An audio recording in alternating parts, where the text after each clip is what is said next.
शेवटच्या श्वासापर्यंत समर्पित राहून आजच्या या मंगलमय दिवशी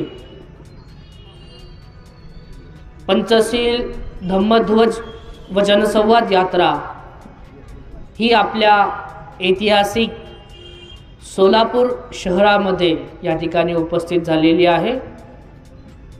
या यात्रेचा हेतू असा आहे, महाबोधी महाविहार बुद्धगया या विहाराचं या ठिकाणी आंदोलन, या आंदोलनाच्या समर्थनार्थ या रॅलीचं नेतृत्व महाबोधी महाविहार मुक्ती आंदोलन प्रणेते पूजनीय बनते विनयचार्य या ठिकाणी उपस्थित आहे। तसेच पूजनीय बनते शाक्यपुत्र राहुल हे सुद्धा या दिवशी विशेष उपस्थित आहे आणि इतर भिक्खू संघ आपल्या सर्व सोबत या ठिकाणी उपस्थित आहे। सर्वप्रथम सर्व सोलापूर नगरी जागे आहे का? आपण सर्व इथे बसलेले जागे आहात? आपण या ठिकाणी मोठ्या उत्सवामध्ये उपस्थित झाला। सोलापूर नगराचं या ठिकाणी महाराष्ट्रातील नव्हे तर भारतातील सर्वात मोठी भीम जयंती असते, सर्वांना माहिती आहे। आणि एकदम जल्लोषामध्ये ही जयंती साजरी करतात, खूप जल्लोष असतो, पूर्ण भारतभर याची चर्चा आहे। तर मग या महाबोधी महाविहार आंदोलनाच्या मुक्तीसाठी सोलापुरांनी मागं राहिलं पाहिजे का? सगळ्यात पहिलं महाराष्ट्रातून सोलापूर याचा नंबर आला पाहिजे, आहे की नाही? तर या शहराच्या गोष्टींना बघून आपली संख्या या ठिकाणी खूप कमी आहे, पण याची कमतरता पुढच्या वेळेला मोठ्या सभेमध्ये, मोठ्या जनजागृतीमध्ये पूर्ण सोलापूर नगरी या ठिकाणी आली पाहिजे, असं नियोजन आपण करण्याचा निर्धार संकल्प आज केला पाहिजे। कारण महाबोधी महाविहार हे बौद्धांचं अस्मिता आहे आणि याच्यापेक्षा कुठला मोठा या ठिकाणी बौद्ध धर्मामध्ये, आंबेडकरवादी समाजामध्ये हा कुठल्याही मोठ्या प्रमाणात हा प्रॉब्लेम नाही आहे जेवढा प्रॉब्लेम हा महाबोधी महाविहार BTMC जो ॲक्ट आहे 1949चा, तर तो आपल्या बौद्ध समाजाचा आहे। त्याच्या व्यतिरिक्त कुठल्याही गोष्टीमध्ये आपण सिरियस राहिलो नाही पाहिजे, याला जास्त प्रमाणात सिरियस घेतलं पाहिजे। प्रत्येक धर्माचं बघा, प्रत्येक धर्माचं धर्मस्थळ हे त्यांच्या धार्मिक संस्थेकडे, त्यांच्या धर्माकडे त्याचं व्यवस्थापन बघण्याचा अधिकार दिलेला आहे संविधानाने। पण या BTMC ॲक्टमध्ये असंविधानिकरित्या हे ॲक्ट तयार केलेलं आहे की बौद्धांच्या धर्मस्थळी, बुद्धगयेच्या महाबोधी महाविहाराच्या धर्मस्थळी महंत ब्राह्मण त्या ठिकाणी त्या धार्मिक स्थळाचं नियोजन करण्यासाठी समिती बसलेली आहे।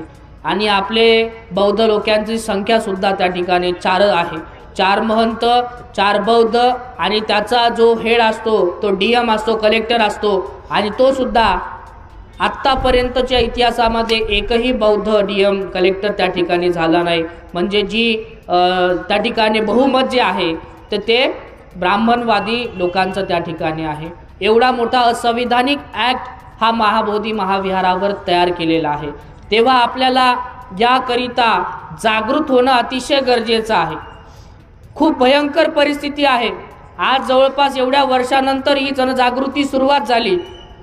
पूज्य बनते विनयचार्य यांच्या नेतृत्वामध्ये हे आंदोलन पुन्हा एकदा तयार झालं आणि त्या आंदोलनामध्ये त्यांना खूप प्रशासकीय अधिकारी असेल या तिथलं सरकार असेल त्यांनी खूप त्रास दिला। बिहार राज्य माहिती आहे, सर्वांना माहिती आहे ना किती त्या ठिकाणी क्राईम क्षेत्र आहे, आपण न्यूजमध्ये बघतात ना किती भयंकर ते बिहार राज्य आहे। त्या बिहार राज्याच्या एकेका घराघरामध्ये त्या ठिकाणी बंदुकी आहे। अशा ठिकाणी बनते विनयचार्य निर्भीडपणे त्या ठिकाणी जाऊन तिथे सरकारच्या विरोधात तिथे हे आंदोलन तयार केलं। मग सरकारने त्यांना वेगवेगळ्या पद्धतीने घाबरवलं, आंदोलन समाप्त करा म्हणून वेगवेगळ्या नोटिसा पाठवल्या, परंतु ते देखील ते आंदोलन त्यांनी थांबवलं नाही। परंतु मग थांबवायचं म्हणून त्यांना 68 दिवस एका बौद्ध भिक्षूला जेलमध्ये टाकण्यात आलं आणि 68 दिवस ते जेलमध्ये राहिले। बघा, कुठल्या धर्माचा धर्मगुरू आपण बघितलाय सामाजिक कुठल्या आंदोलनासाठी जेलमध्ये गेलेला बघितलाय? पहिल्यांदा एका धर्मगुरू, बौद्ध धर्मगुरू म्हणून बनते विनयाचार्य हे 68 दिवस जेलमध्ये राहिले आणि त्या ठिकाणी त्यांना वाटलं की हे जेलमध्ये राहून खचतील, पण नाही, ते जेलमध्ये राहून त्या ठिकाणी त्या जेलच्या भिंतीला शस्त्र बनवून आत्ता ते बाहेर पडल्याच्या नंतर सुद्धा आणखीन मोठ्या प्रमाणामध्ये जनजागृती करण्याचं काम करत आहे। हे आपल्या बौद्ध समाजासाठी आनंदाची गोष्ट आहे। आपल्या सर्वांना माहिती आहे की भारतामध्ये एकही बौद्ध नेतृत्व या ठिकाणी नाहीये, पण समाज आता हे नेतृत्व स्वीकारत आहे आणि बनते विनयाचार्यांना महाबोधी महाविहार मुक्तीसाठी पाठिंबा देत आहे। विविध क्षेत्रामध्ये महाराष्ट्र, आपल्या सर्वांना माहिती आहे, महाराष्ट्र ही क्रांतीभूमी आहे। बाबासाहेबांनी धर्मांतर या ठिकाणी नागपूरच्या दीक्षाभूमी या ठिकाणी केलं, महाराष्ट्रामध्ये होतं। बाबासाहेबांचं महाप्रयाण झालं चैत्यभूमीमध्ये, हे सुद्धा महाराष्ट्रात आहे। असे अनेक लढे आहे।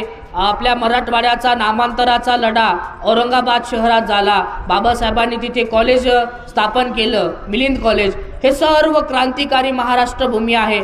आपल्या आंबेडकरी मुवमेंटमध्ये, बौद्ध चळवळीमध्ये हे महाराष्ट्र कुठे कमी राहत नाही। आणि भारतामध्ये आता याला नव्याने हे जे आंदोलन तयार झालेलं आहे तर त्याला महाराष्ट्र सपोर्ट करत आहे आणि महाराष्ट्राच्या या ठिकाणी मोठा सिंहाचा वाटा या आंदोलनाला आहे। आणि हे आंदोलन नक्कीच यावेळेस महाराष्ट्र मोठ्या संख्येने या ठिकाणी सामील झाला या आंदोलनामध्ये, तर याला आता आपल्याला या ठिकाणी आपण ही लढाई जिंकण्याचं स्वरूप लवकरात लवकर आपल्याला येणार आहे। परंतु मला एक सांगायचं आहे की आपण या ठिकाणी येतोय, आपण भाषण ऐकतोय, माहिती ऐकतोय, पण मग कशा रीतीने याच्यामध्ये सहभागी झालं पाहिजे? आपण सर्वात प्रथम आपली मेंटॅलिटी, आपली मानसिक स्थिती ही आपण या ठिकाणी या आंदोलनाप्रती जुळून घेतली पाहिजे। नाही तर फक्त एक मोमेंट आहे, आपल्या समाजाचं आहे म्हणून फक्त ऐकण्यापुरतं येणं हे कदाचित कधीच आपल्याला योग्य राहणार नाही। बाबासाहेबांनी एवढा मोठा आपल्याला धम्म दिला, बाबासाहेबांच्या चळवळीमध्ये हा लढा खूप मोठा लढा आहे आपल्या बौद्ध समाजासाठी आणि हा जिंकून आपण या ठिकाणी बाबासाहेबांनी ज्या आपल्यावर केलं त्याचा तर आपण उपकार फेडू शकत नाही, पण एक कुठे फुल नाही फुलाची पाकळी म्हणून आपण हे या ठिकाणी कृतज्ञता बाबासाहेबाची असली पाहिजे आणि हे विहार मुक्त करण्यामध्ये आपला मोठा सिंहाचा वाटा असला पाहिजे। अनेक वर्ष आपण आपल्या शहरापुरतं मर्यादित राहिलोय, पण आज आपल्याला एकत्र होऊन आपल्या देशाप्रती, आपल्या बौद्ध समाजाप्रती, भारतातील सर्व बौद्ध व्यक्तींप्रती, बौद्ध धम्माप्रती आपल्याला एकत्र येऊन हा लढा जिंकायचा आहे। तयार आहात आपण सर्व? बोलण्यापुरतं की करण्यापुरतं? करायचं आहे ना? मग येत्या पुढच्या काळामध्ये लवकरात लवकर आपल्याला पूर्ण सोलापूर नगरामध्ये हा बौद्धगया मुक्तीचं जे आंदोलन आहे त्याच्या सन्मानार्थ या ठिकाणी आपल्याला मोठा सभा आणि मोठी जनजागृती झाली पाहिजे, कारण की सोलापूरकरांना एवढी गर्दी शोभत नाही, है की नाही? भीम जयंतीचं आपण खूप मोठं नाव केलं आहे। आता महाराष्ट्रात नव्हे तर पूर्ण भारतामध्ये असं वाटलं पाहिजे की महाबोधी महाविहार मुक्ती आंदोलनाकरिता सोलापूर महाराष्ट्रामध्ये एक नंबरला सुद्धा आहे भीम जयंतीसारखं। त्यामुळे आपण मोठ्या संख्येमध्ये या ठिकाणी उपस्थित झालात आणि याच्याही पेक्षा मोठ्या संख्येमध्ये मोठ्या प्रमाणात आपल्याला काम करायचं आहे।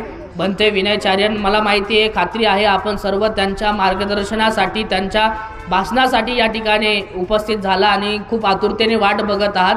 तर जास्त वेळ नाही आहे, रॅलीही झाली, मी फक्त एक प्रस्तावना म्हणून त्यांची माहिती या ठिकाणी या मुवमेंटबद्दल देण्याचे म्हणून मी 2 शब्द या ठिकाणी बोललोय आणि आता उर्वरित वेळ मला